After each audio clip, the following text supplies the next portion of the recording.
Is your money smiling? This episode is with special guest Ken Honda, the author of Happy Money, the Japanese art of making peace with your money.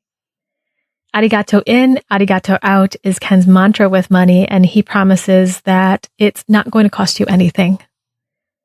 Ken is considered the Marie Kondo of money, and he talks in this podcast about money being a neutral energy and the amount of emotional garbage that we put into our relationship with money, how we're born for expressing who we are and being our authentic selves, and also how we can compel a planetary shift with a happy relationship to money. Hello and welcome. You're listening to the Embody Podcast, a show about remembering and embodying your true nature, inner wisdom, embodied healing, and self-love. My name is Candice Wu, and I'm a holistic healing facilitator, intuitive coach, and artist sharing my personal journey of vulnerability, offering meditations and guided healing support, and having co-creative conversations with healers and wellness practitioners from all over the world. This episode is sponsored by your support. Recently, contributions to the podcast went to supporting the transcriptions of all the podcasts and a database that's searchable of all the healing experientials and meditations, as well as the podcasts. All the transcriptions for each episode are digestible in this written form for you to search or to look into if that's a easier way for you to connect with the content. And you can find all that at each individual podcast link at candicewu.com/podcast. And the link for all the healing meditations that I offer, as well as my guests offer, all the experientials, that's all searchable on the Embody Podcast database by keyword topics and by certain filters at candicewu.com/meditation. And just a little disclaimer that the transcripts are still in process. They're just a small handful out of like 87 or so podcasts that are out there. I can't even believe it. There's so many. But the ones that are not there yet, look for them because they will be coming out soon. And the healing experientials and meditations will also be out soon.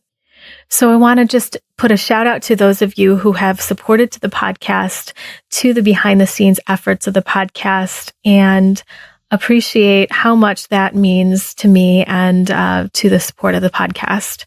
If you've been thinking about supporting and haven't yet, or if you've felt like you've wanted a way to give back to the community in some way that really means something, or something on the podcast has really touched your heart, or if you really like the guests on the show, I would just so appreciate your support in donating to the podcast.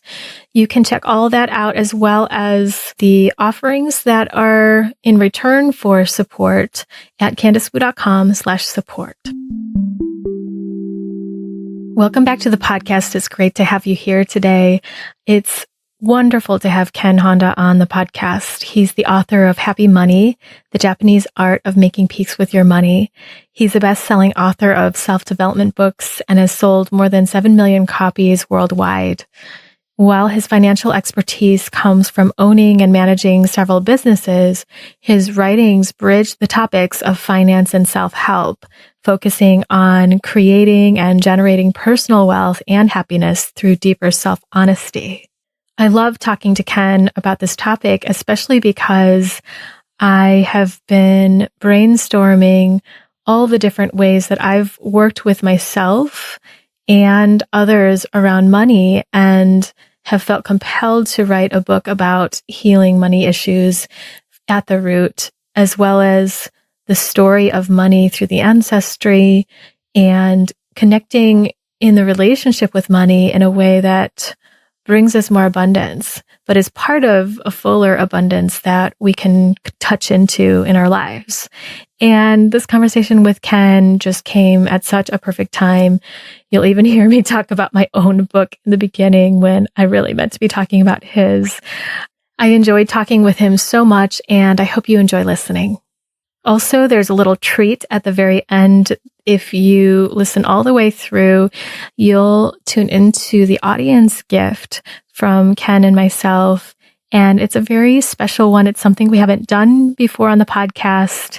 And it is going to be in place of any experiential or meditation, but a special treat for one really lucky listener. Let's jump in. Well, this is a wonderful day to talk about money. And a lot of people don't like talking about money, which may be part of our conversation today, Ken. But I think it's delightful. And I'm even more delighted to have you here today on the show. Welcome, Ken. Thank you. Thank you. I'm so honored to be here. It's just a pleasure. I read your book, Happy Money, The Japanese Art of Making Peace with Your Money. And you've been known as the Zen Millionaire. Tell me about how you got here. So it's going to be a long story. To make it short, my father was an accountant, very successful. So he taught me everything about money when I was small. So after I graduated from college, I started my own company, consulting and accounting firm. And I retired when I was 29 and for my baby girl. And during the 4 year of semi-retirement for my baby girl, I got this inspiration to write about happiness and money. And I started writing a small booklet, and that small booklet turned into a book. And since then, I've been writing one book every few months for the past 18 years. Wow. And you said you had 140 books. Is that right? Yes. Okay. That's a big number. Wow. When you were young, I know in the story in the book, in Happy Money, you talked about being 8 years old and learning from your father. Can you say more about what you witnessed and how that began your journey of the way that you see money? Yeah, so I realized when I was very little, there are two kinds of people, business people, happy people and unhappy people. And I witnessed them going through changes of life. And the one with happy money tend to do well. And the other ones who are struggling, they are struggling financially because they have unhappy money. And I realized that there are two kinds of money, happy money and unhappy money in business as well. Mm-hmm. Yeah. Can you say more about what happy money and unhappy money looks like? Yes, happy money is money that makes you smile when you receive it and gives you joy when you spend it. Whereas unhappy money makes you frustrated when you receive it and gives you anger, sadness, depression when you spend it. And obviously, unfortunately, 95% of our money is unhappy money. Yeah, I remember maybe it was like 15 years ago when I was examining my relationship to money. I read something somewhere, I can't remember where now, but it said, when you spend even $1 or when you look at the gas prices or something, is there just a pain in you to even spend that dollar? What does it do to you? Or what do you feel when you're spending that dollar? And I remember it feeling like it was taking away my life force. It was awful and a lot of anxiety and like I was losing something. And that was the beginning of my shift in my relationship with money. And you spoke to in the book, everyone has a unique dilemma with money in the relationship with money. And how has yours been? What have you noticed in your life? So there is one interesting thing happened when I was in elementary grade school. One time when I came back from school, my father, who was a very strong samurai type of guy, he was crying like a baby. And I've never seen adult men cry up to that age. And I thought, my father is not capable of crying because I've never seen him cry in my entire life. And my mother took me aside and she told me that my father's best friend and his client committed suicide. And not only he committed suicide, before he committed suicide, he killed the entire family and committed suicide. It's called family suicide to save the family from the disgrace of bankruptcy.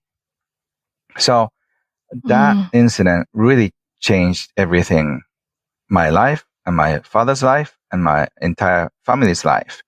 And he was a very generous, fun-loving person. But after that, he felt so guilty for not lending money. He was going to lend money, but at that time, if he loaned some money, it would go directly to the loan sharks. So he waited until his friend filed bankruptcy, and then he can give the money to the family so they can spend a few months to live on.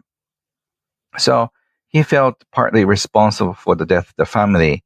That made him very depressed, and when he slipped into alcoholism, and he lost his smile, and all of our family members lost smile too. So after that, he became very abusive, and at the time, I sort of blamed money for the cause of all the misery. So my beginning was not a happy journey about money, but at the same time, I really made up my mind that when I grow up, I will make sure that my family will have enough money so they don't have to go through this. That sounds like such a devastating experience. Right. And yes. For so many. Yeah. When I think back, my father was so confused about the whole thing, and I was confused too. And I think everybody's so confused. And now we're in the 21st century, but still, a lot of us are still confused about money, and a lot of fights, a lot of crimes and disputes are caused by money-related stress. I wouldn't say it's money. It's money-related stress. Money is neutral energy, but we put so many garbages onto money, so we think it's money's fault. But it's our fault, humans. Yeah, it sounds easier to blame money than to look at what's going on in our relationship with it, or what do we need to do. Right. And this is what you've set your work to. Yeah, so since I was 10, 11, I started reading about money, and I learned more about business. And so early on, I started my own business, and I became financially independent very young. Mm-hmm. So there's this quote that you have in your book. First, the question is, do you use money, or does money use you? Mm-hmm. And it felt so poignant to look at it that way.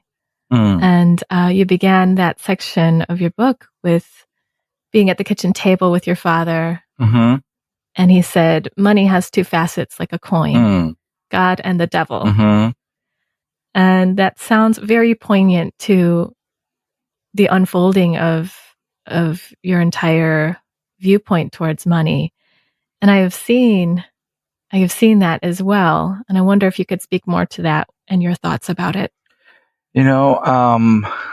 Money could be so different depending on who you're talking to. If people with happy money, they say money is great, money helps you, money gives you great opportunities, money takes away all the stress, which is true. And also, the other one with unhappy money says money is the cause of all frustration, money creates divorces, money creates fights. That's also one other facet of money. So money can be so many things to so many people, and you can choose it. Yeah, there's something about giving ourselves permission to enjoy money, which you do speak about in your book as well, to receive it, to be open to receiving money or gifts and having joy about it, like being excited like a child would. And I love when you tie in how children can experience it this way.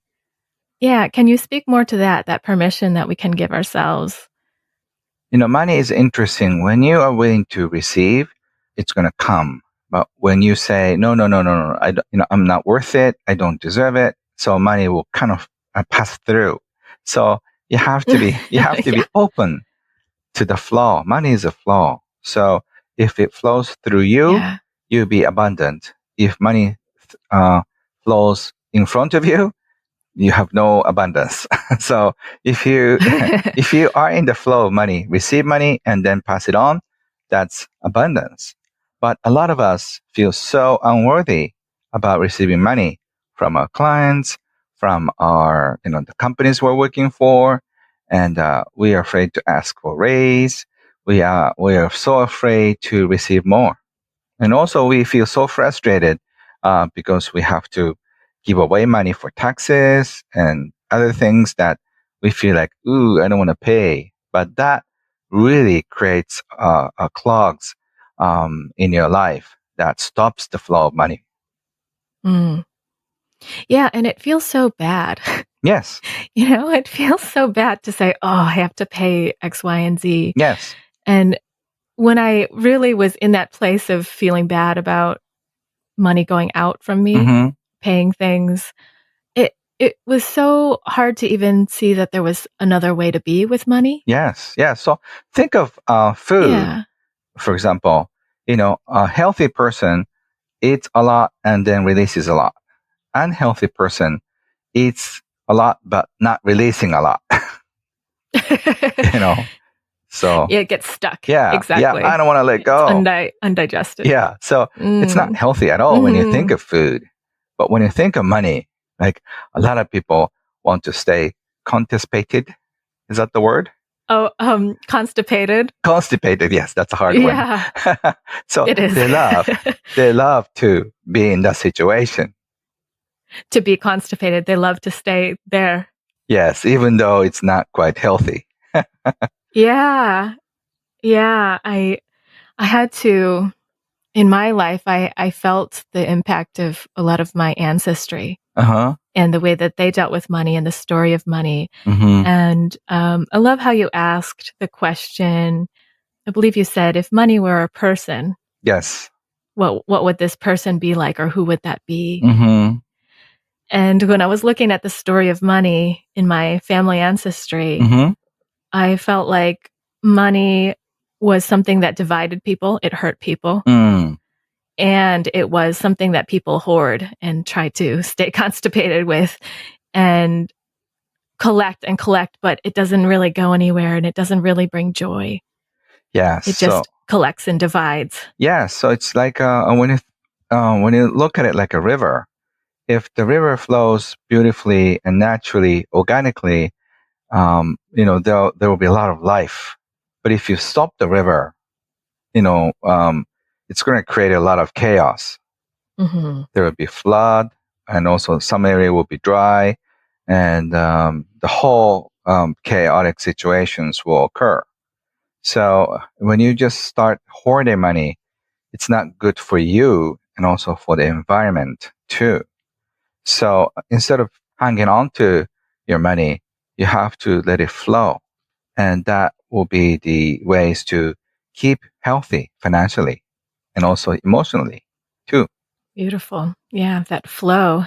And can you speak more to how you teach people to get in that flow? Let's say they do feel that constipation or Yeah. they Yeah. just feel so victim to money. Uh-huh. Like, no, what if, I'm sure in your many walks of life and the speaking that you've done, connecting with so many people in Japan and Mm-hmm. around the world, have you had that question where people say, but really, like, this isn't working for me? Yes, it's so true. I've been fortunate to have many great mentors. One of them is Wahei Takeda, who's called Warren Buffett of Japan, and he's one of the wealthiest person in Japan. And I had this opportunity to ask him about money, and ask him, what is the secret money? And he said, only one thing: thank your money. Arigato your money. What? He said, arigato in, arigato out. That means when the money comes in, say thank you to the money. When the money leaves you, also thank your money. And by doing that, you start this cycle of appreciation in your life. And why I said appreciating about money and worrying about money, you cannot do it at the same time. So if you could focus on appreciation of the money, you will forget about worrying. So that's the beauty of his teaching.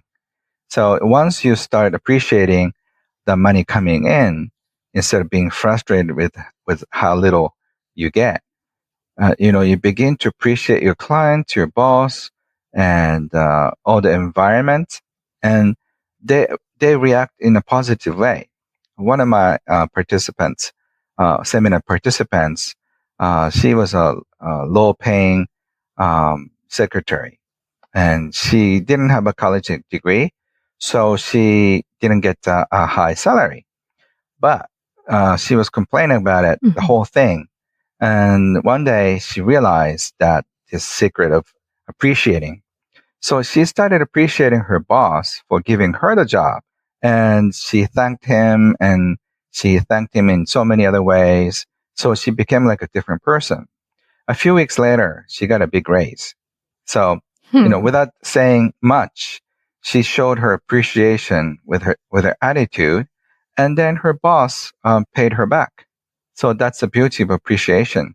What you appreciate appreciates. If you appreciate money, that is beautiful. Money will also, be nice to you. So, and it's not a new age spiritual thing.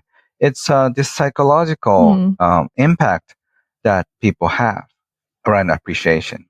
And it works on wonders in family issues too. If you start appreciating your partners, your kids, your parents, they appreciate you back. Absolutely. And as you're saying, it's not this new age thing. It's so tangible.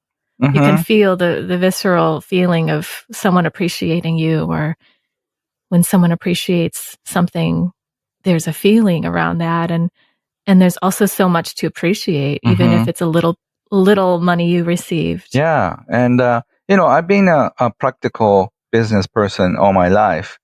So when I was doing accounting before retirement, I divided my clients into two groups. One is a regular group, and also the other one is the one with small gifts. Whenever I got to see them, I brought small gifts like a chocolate, a book, or a CD, or herb tea, and something not too big, and to appreciate their businesses and appreciate about relationships. And 6 months later, look what happened. From the regular group, I didn't get so many referrals, but the second group with small gifts, I got overwhelmed by the responses that they wanted to refer me to their friends. So just the small gifts, they want to do something for me in return. And that's the only difference. And also the feeling of appreciation along with small gifts. And if you feel appreciated by somebody, you appreciate them. So that way, business-wise, it really works. That makes sense. The discernment that I feel around what you're saying is that it really needs to come with appreciation, like a true feeling of that, versus it just being, I don't know, a coupon. Yeah. It feels flat, like, oh, I'm just going to, or if you gave the small gifts just without much meaning, but the meaning you're imbibing in it is that appreciation, that care. Yes, exactly. Yeah. So how do we root through our emotional garbage related to money? You need like a whole day. But we we all days. need. Many people need lifetimes, right? Yes, because we've accumulated so much garbage around money. First of all, we are worrying about money a lot, and we feel frustrated with money. We feel angry. We feel depressed. We feel anxiety around money. And when I give a lot of counseling, I used to give a lot of counseling to couples, business owners, and housewives. So I know how it works. We are addicted to money worries. We are literally addicted because we are so, we stay so paralyzed because we are afraid of money. Because of money fear, we don't take risks and start doing what we love. We get stuck in this jobs that we don't like, and get stuck in the marriages that we think it's already over a few years ago. And because of money limitation, we are so afraid to start new ventures in life. Yeah. And you spoke to how important it is to be doing what you love Mm-hmm. and to be in the appreciation of your gifts and what you can offer the world and loving that Mm-hmm. as a way to let the flow in. Yes. And so if we can't take a risk to do that, it would be very hard to get in the flow. Right. I've written more than 20 books on how to find your gifts and how to follow your heart. And it's very important. But going back a little bit about money and emotions, unless you kind of heal these emotions around money, you are so paralyzed. So, we are so stuck. So we know somewhere deep inside we want to do what we love, but we feel like we don't deserve that good life, or we don't have enough resources financially, mentally, or whatever the reasons.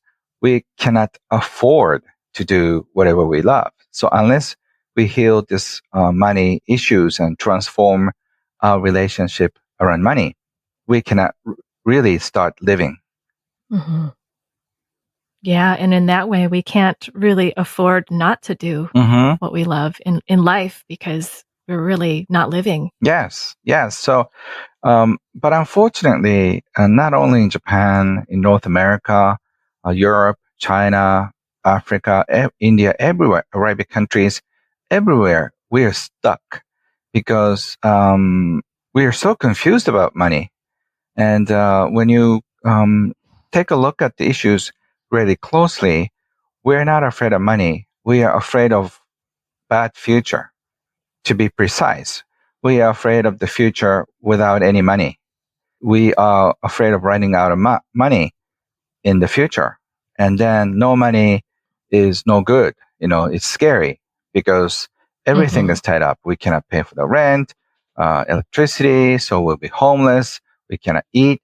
All these survival issues will come up. But when you take a look at it, it's nothing to do with money, because I've interviewed millionaires intensively, and I found at least 3 or 4 times before they became a millionaire, they experienced a situation without any money. But that didn't kill them. What kills people is the fear of the situation with no money.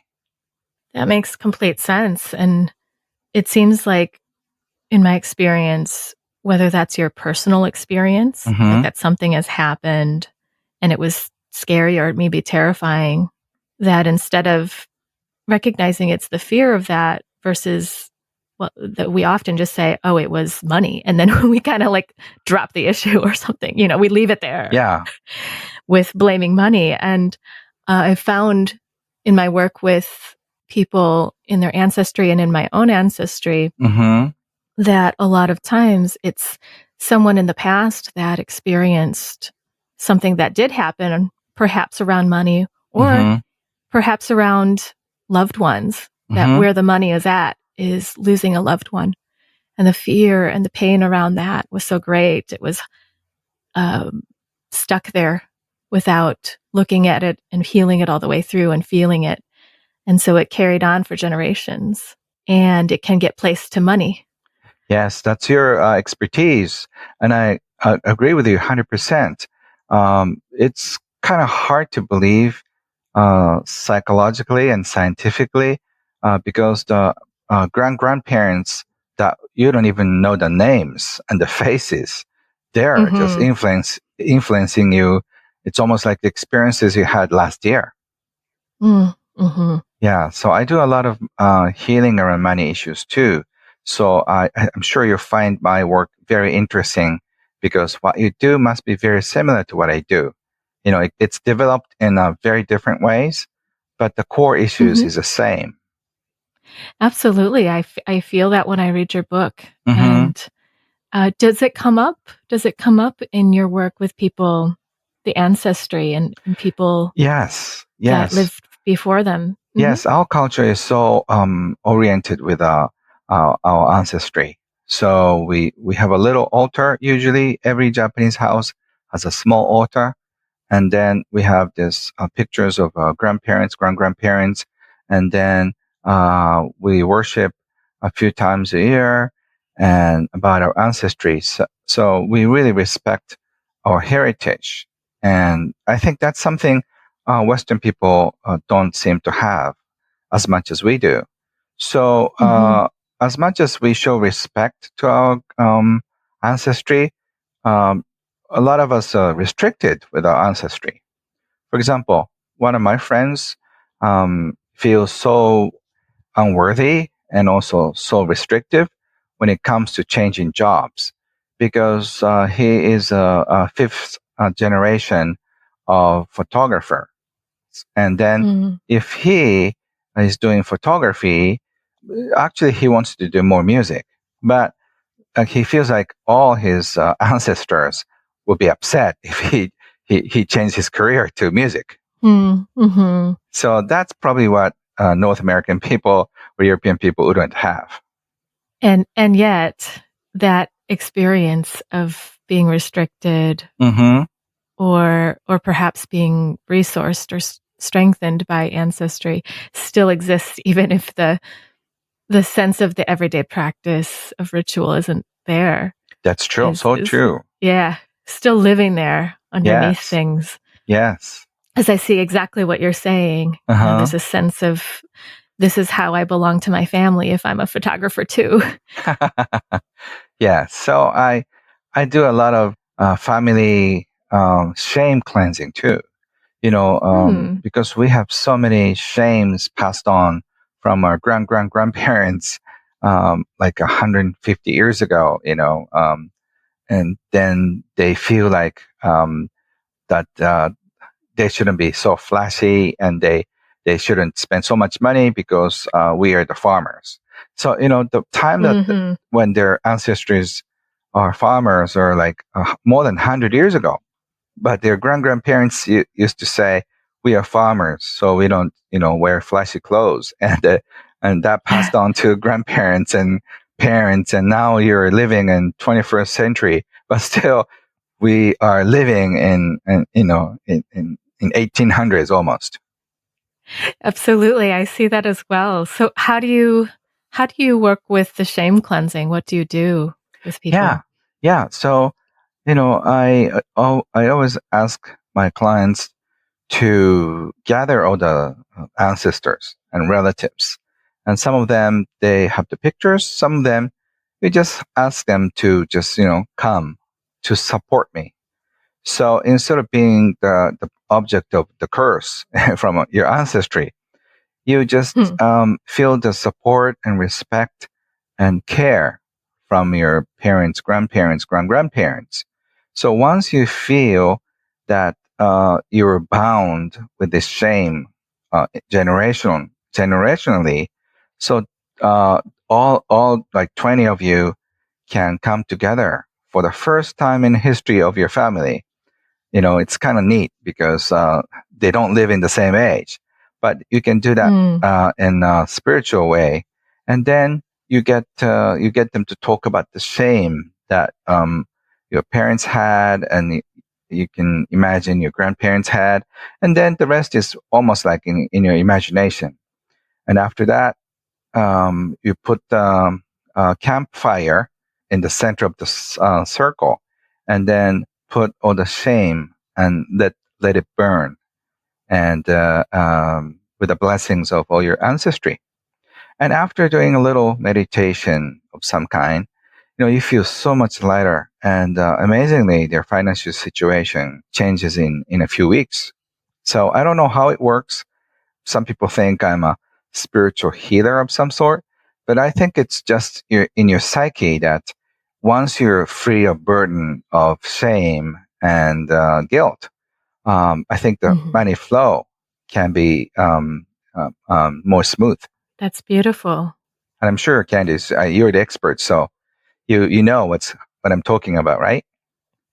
I do, and it's beautiful what you're describing. It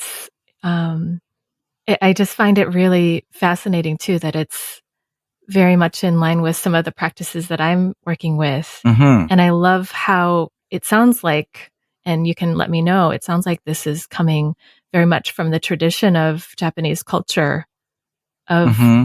ancestry, and your creativity of how you can work with your imagination and invite, as well as what is the felt sense or what's real about inviting your ancestors in.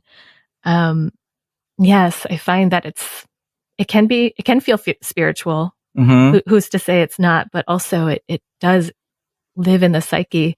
There are so many of these beliefs and feelings, and when we put them into the light, and in your experience that you're offering, put them in the campfire and let them burn with blessing. Mm-hmm.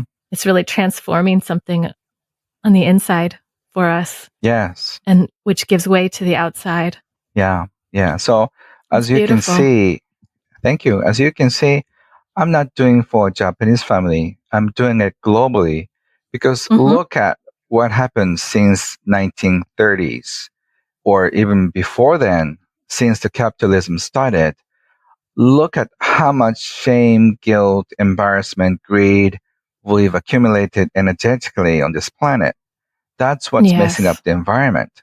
So if we can somehow coordinate globally, mentally, spiritually, look at all the issues and then heal this money wounds, because super wealthy people feel guilt and upper middle class people feel upset and because they're not treated equally, and the middle class and lower middle class people feel frustrated because somebody is taking advantage of it, and then financially challenged people feel shame around money. So if all of us get together and heal this money wounds and emotions around money globally, I think there will be a planetary shift. So that's why I wrote this book, Happy Money. I love that. I resonate with that a lot. Mm-hmm. That if we are able to shift the energy within us and in our relationship with money and with in interaction with other people with money, that just trickles out to everything. Mm-hmm. And the way, I think, tell me what you're thinking here, but when you say that this is a global wound and it's hurting the planet, I think about how at times there's greed or fear fueling how people want to make money, and then they may do things that that would hurt the planet, or Mm-hmm. would not. They may not consider those facets because they feel like they're just in survival mode, and there may be many other reasons. But it feels like it influences our decisions on what we buy or Mm-hmm. what we offer to sell, Mm-hmm. and how we live. What Mm-hmm. would you say? What I do a lot of money counseling to different generations. What I found is like millenniums and younger people, they have a totally different attitude about money. So people in the 30s, 40s, 50s, they love shopping, but the younger people, they love to shop less, and then they want to shop more fairly traded stuff. Instead of buying 5 different jackets and shirts, they are satisfied with the one fairly traded shirt, and they feel pride in it. And so Mm-hmm. instead of having more and more new generations, they're feeling like satisfaction and fairness in less, which is so beautiful because younger people are more advanced in the history of humankind. So they know the way we've been living doesn't work and it doesn't support the planet. So I think there will be a lot less and less consumption of cheap stuff. Instead, I think more fairly traded stuff will be out there in the market, so there will be less exploitation for young laborers and low-paying jobs in developing countries. So I think as a whole, we're evolving in a beautiful way. When you take a look at the Beautiful. planetary shift, our place is much, much, much better than 200 years ago, or 100 years ago, or 70 years ago after the war. You know, there are wars, and the people who are in the war zone, it's estimated about 3 to 5 million people. So in other words, 6 billion and 997 million people are not in war. So globally, we're shifting beautifully, but not there yet. But I think we're getting there. So, but we need to have this planetary shift, and it has to come from individual, and it has to come from within. And I think the key is appreciation about who you are. And because if you can appreciate about who you are, you don't need more stuff. That means less shopping, less money spending, more money in your pocket. So you feel less stress about money, and then more satisfaction in life. So more appreciation is really the start of the whole thing. Yeah, that's beautiful. And I think that really hits the core. Mm-hmm. Yeah, a lot of us are creating money issues because we spend simply too much. The reason is that we feel so stressed, so we shop. I heard retail therapy is a word in English, and Yes, it is. I thought it's pretty funny. When I first heard about the retail therapy, I thought the shop the shop attendants will give you therapy, and so I thought it's as a service or something, extra service. So I thought it's a very funny, very American way of creating words. That's hilarious. Yeah. Yeah, I think it's our way of naming something without really actually going deeper in a way. We want to, it's funny, retail therapy, but it's just saying exactly what it is. We want to feel better. Yeah, I thought there's like a free, therapist in the shopping mall or something. So like you just confess, I shop too much. Right. Yeah. You bring your shopping confessions in. Yeah, if you bring a receipt that you bought something at the shopping mall, you can get a free session or something. It's like a massage thing. If you're a royal customer, you get a free therapy. Oh, you shop too much. Come back next week. Ooh. Let's feed the addiction. Yeah, but it's funny, but it's everywhere in China, Japan. It is. One of the fun comment, one of the fun tagline in one of the most popular shopping center in Japan. It's supposed to be a joke. Japanese people, they make jokes too. And then at the entrance of the shopping mall, it says, "Buy now, regret later at home." So that's very funny. straight, but that's what they say, and people smiled, and they give them permission to shop more. Yeah, there's a little humor about it and good feeling about it then. Yeah, shop now, regret later when you go home. Oh, funny. Yeah, so they don't hide their marketing strategy. Right, we're just being transparent with you. Yeah, so I think it's everywhere. But once you're satisfied with what you have, you don't have this drive to buy more, do more. So you'll be more content with who you are. That's my Zen philosophy around money. So it doesn't, require much money. You don't have to be a millionaire, billionaire, to be in peace with money. Yeah, for a long time, I felt like I needed to have enough. And then as I questioned, well, what is enough? And what does that even mean? And where is that coming from? A lot of it was feeling enough in myself, enough that I'm enough. But it also related to a whole shift in the paradigm of money from accumulation and reaching some sort of bar, even though I appreciate that if that's happening. That feeling like I'll always have what I need when I need it. And that I have this relationship with money that feels more joyful. Someone told me, one of my business consultants early on told me her view of money was the exchange of joy from one person with a calling to another. That's beautiful. Yeah. And when she said that, it really clicked something in me that's how I want it to be. And that's how I wanted it to feel on both ways.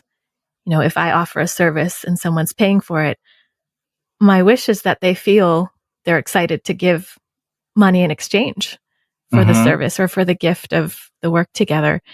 And vice versa. If I'm working with someone, I'm so happy to give them what they feel they want for it. And it's exciting when it feels good for both people. Yes. And so just looking at that whole paradigm of accumulation and thinking we need to be in a certain place. But then if you really look at your life, like what do you really want and need? And how are you feeling? How are you feeling? Yeah. Which I think is a lot of what you're saying. Yeah. So thank you. You said it so beautifully, in other words. So, one of my greatest joy is to find people with happy money everywhere. So, without knowing what happy money is, they are in the flow of happy money. So that's their way of appreciating their life, expressing their joy about their life. And we need more people like that on this planet.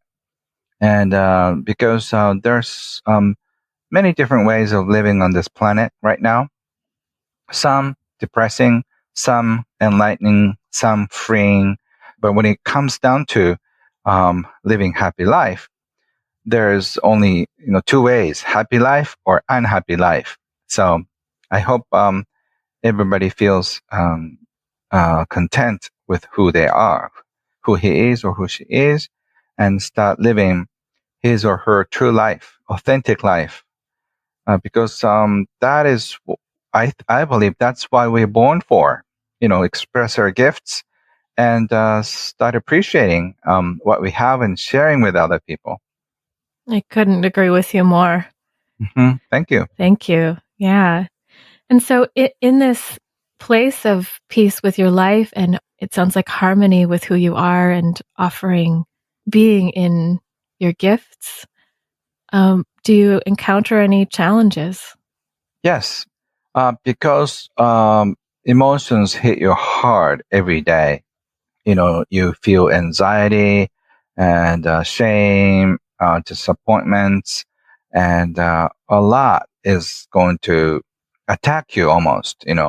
So you have to have this Zen mentality, not too excited, not too much excitement, not too much disappointments, because your life is in the middle.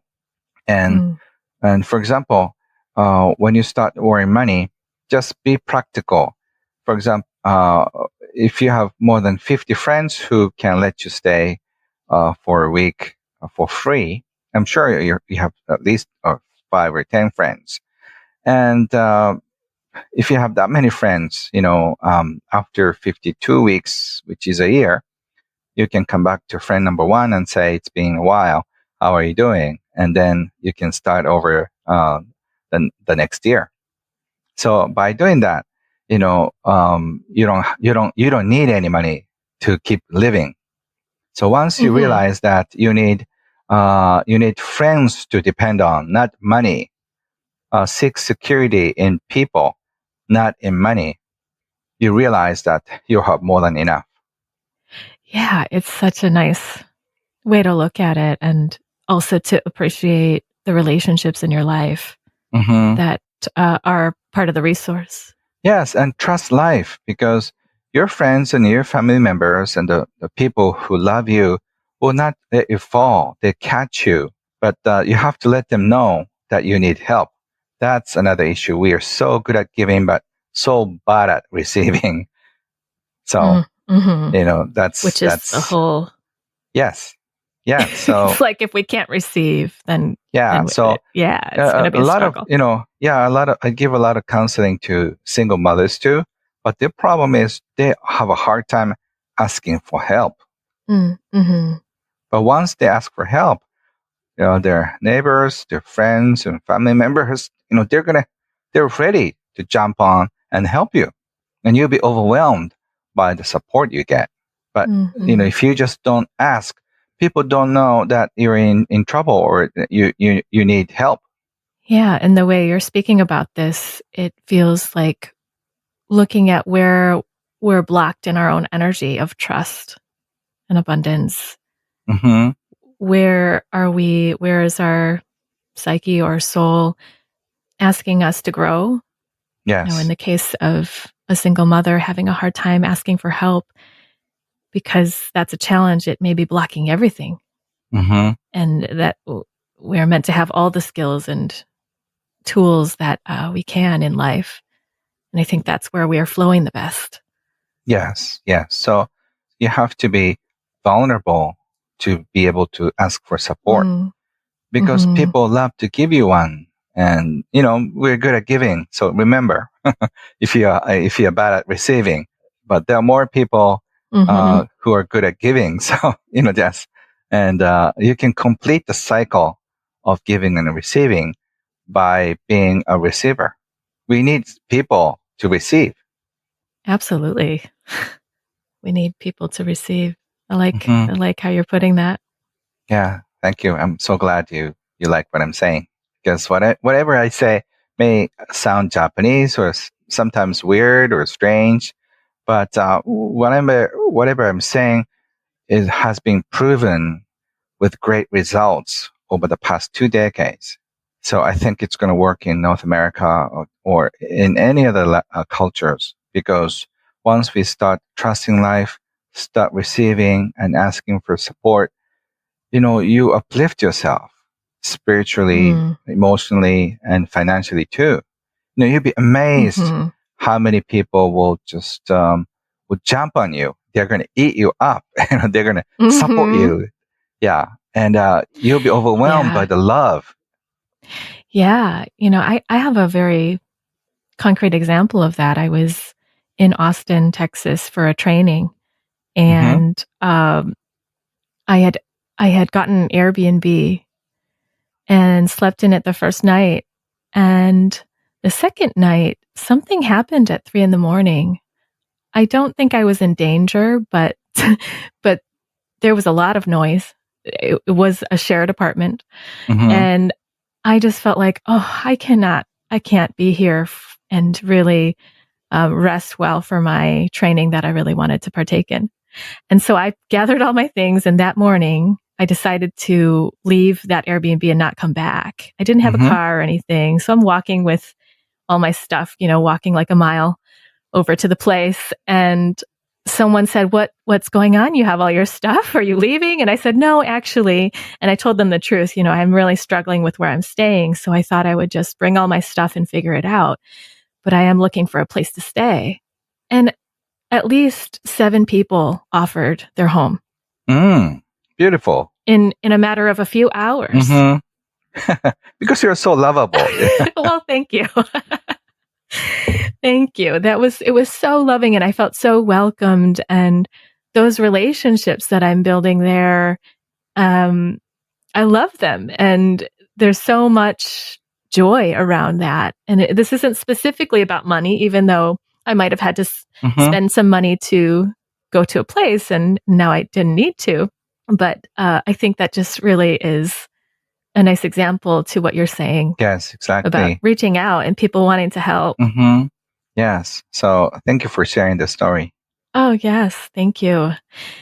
I wanted to ask one more question, Ken. Yes. There's a lot of racial tension, racial and ethnic tension in the United States about money, or that connects with money, is in relationship to money. And for example, this idea that of social reproduction, that if you're born into a place, of a certain race or ethnicity in the States or maybe in the world, that it's very hard for someone to climb out of that because it's so culturally embedded, and the experiences that one might have growing up are completely different than someone who has wealth. Mm-hmm. So we're looking at social class Mm-hmm. from this kind of construct of thinking, Mm-hmm. right? There's that, and there's also the amount of trauma that African Americans have experienced in our country, as well as Native Americans, Asian Americans, Latino Americans. So many that I'm not naming are having such a traumatic history in the connection with the United States. Mm-hmm. There's also so much that was to gain. Coming here, I think people saw opportunity, families saw opportunity, and perhaps they did get it. And in some cases, maybe they didn't.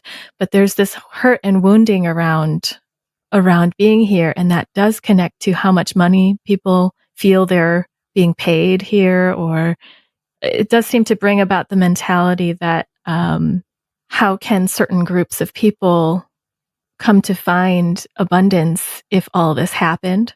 Mm-hmm. And that it seems to be a societal, the way many people speak of it, a societal disease that relates to how we're treating people. And so I wonder what your thoughts about it are, and what you recommend to somebody that feels like they're in that position. Yeah. So, since I'm not a politician, I'm not in a position of commenting what's going on politically.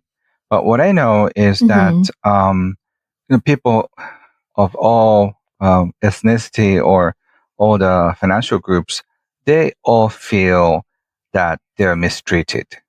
Wealthy people feel like, why do they have to pay more taxes? And upper middle class people feel the same way, like all the taxes that they're paying are going to poor neighborhood. Like, why am I paying for them? And the poor people feel like they're not getting paid enough. They're not getting enough attention enough. So everybody's upset. It's so interesting from outsiders in North America. Everybody seems so upset. I'm not for your president, or I'm not against your president, but whatever I said, everybody gets emotionally charged. So, and that's not, right. I know our prime minister, some people say bad things or good things, but we're families, we will not be divided because of him. He doesn't have that much power. So when you look at the issues, you feel like it's not fair. It's not, people think it's not fair. And also we are born with more talent, and some are born with pretty faces and, cute faces, handsome. So we feel like, it's not, we are not equally treated. And it's true. When you look at lives, some people are born with, and all the great stuff. But when you think of happiness, I think it's so fair, because I have done a lot of counseling for people who come from wealthy background, and more money doesn't necessarily translate into happiness. And also, you're born into a very challenging place, but that doesn't mean that you'll be doomed, because that gives you the right motivation to go up. So in terms of that, I think life is very fair. I call it the distance to happiness is equally the same. Even if you're born in a super wealthy family, you have a great body, good looking and smart, head. But if you don't have the right attitude, you feel very miserable. So it's nothing to do with how much, again, how much you have or how much you make. It's who you are. So the distance to happiness is amazingly equal. So I think it's great news for all of us. So because the reason I'm saying is that even though you have a private jet, if you're not satisfied with your jet, you feel miserable.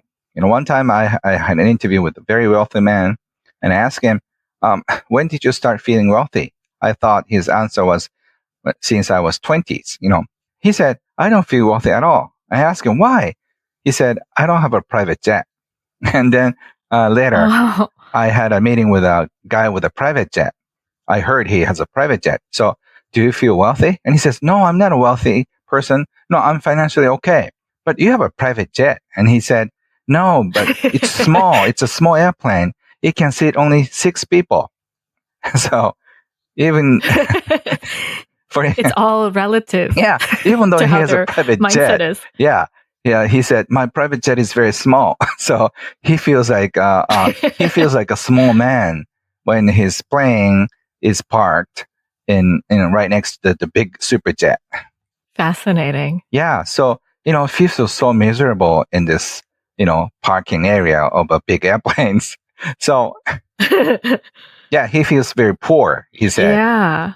And then probably if I can grab somebody with a big jet, he says, all my seats are like regularly installed one. It's not custom made or something, because all the royal families from a Middle East, they put everything gold. So yeah. This is so refreshing to hear you say that life is fair and the distance to happiness is amazingly equal. I do think that is very much a relief, and it does challenge us to let go of or wipe away or look at why we have believed that money's going to solve every issue and money makes happiness. Right. It can make happiness, but it doesn't in all cases. And you have some really beautiful examples of how that's true. And I think the illusion of people that feel like they're not rich or wealthy is that somehow having more would make them happier. And what you're saying, that the distance to happiness is always the same. It's equal for all people, no matter their situation. It challenges us to see that it's more than about money itself, which is everything you're speaking to. Yeah. So, don't get discouraged that you have little money or, life is not treating you fairly. You may feel that way, but it's not going to last for the rest of your life.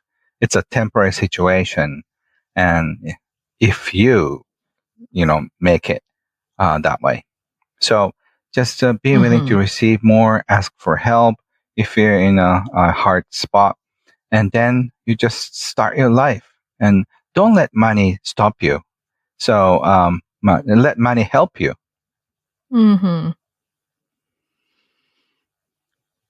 That's a beautiful place to conclude today. Is there anything else you'd like to share? Thank you once again, Candice. You're such a beautiful person, and I can really feel you're impacting the world in such a beautiful way. So keep going, and listeners, please be open to new ideas. Arigato in, arigato out. When the money comes in, try that next time. Thank your money. Yeah. Yes, it's not going to cost you anything. And then when you spend the money. When you spend your money, also say thank you.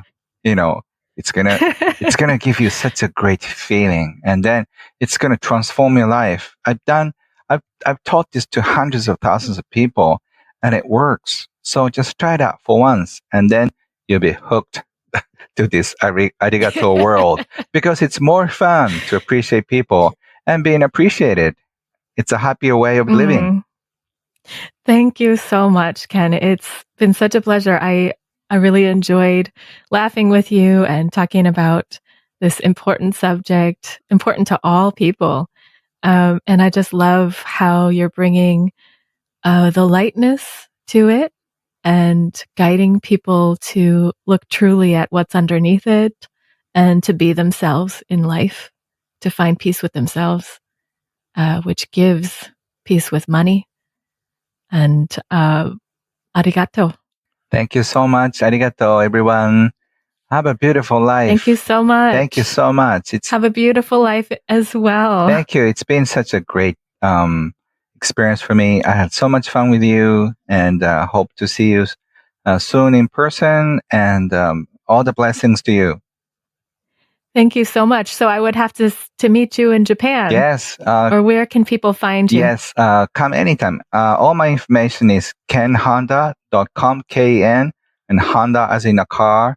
So you find all the information in there. So I will translate a lot of stuff into English. I'm going to make a lot of my courses for free so people can benefit from what I teach. So just look at the information. I'm so happy to share what I know. I hope you learn how to appreciate more.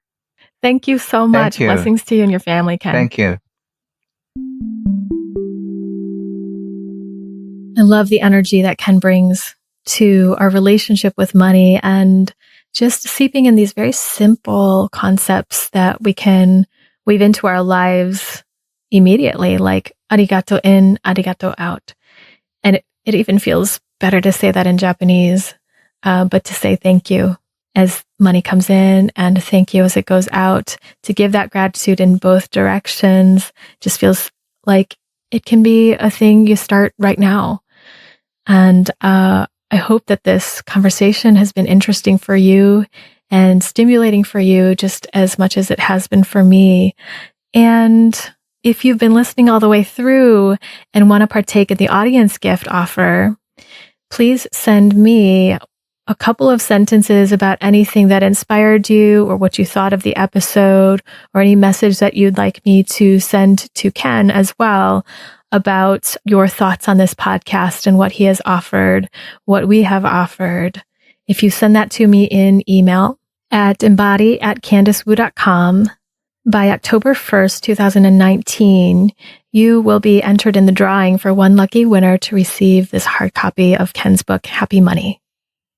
If you've missed this deadline and still want to send feedback, I would love to hear it, and I'm sure Ken would as well. And there will be future offers like this where you can receive a copy of a book by the author. So tune into those episodes as they come along. And usually it will be about a week and a half that you have in terms of the timing to get back to me to be entered in the drawing. So again, you can send me an email at embody@candicewu.com or just go to my site, candicewu.com, and find the connect page. And send a couple of sentences with your feedback or thoughts, reactions, etc. I'd love to hear from you. And thanks for participating. I also encourage you to check out Ken's website, where he'll have other books coming out, events, and talks, and where you can find information on him and his book at kenhonda.com, as well as his Facebook page at facebook.com/KenHondaHappyMoney. So as we end the episode today, I would like to invite you to be part of my bi-monthly newsletter. Sign up for that at candicewu.com/embody. This is where you can also receive information about events that are coming up, offerings, podcast guests, and other good stuff like self-love notes, information, pictures of me, and things that I'm up to as well. So we will end our podcast today. Thanks so much for listening. And it feels just rightfully fitting to say, Arigato out.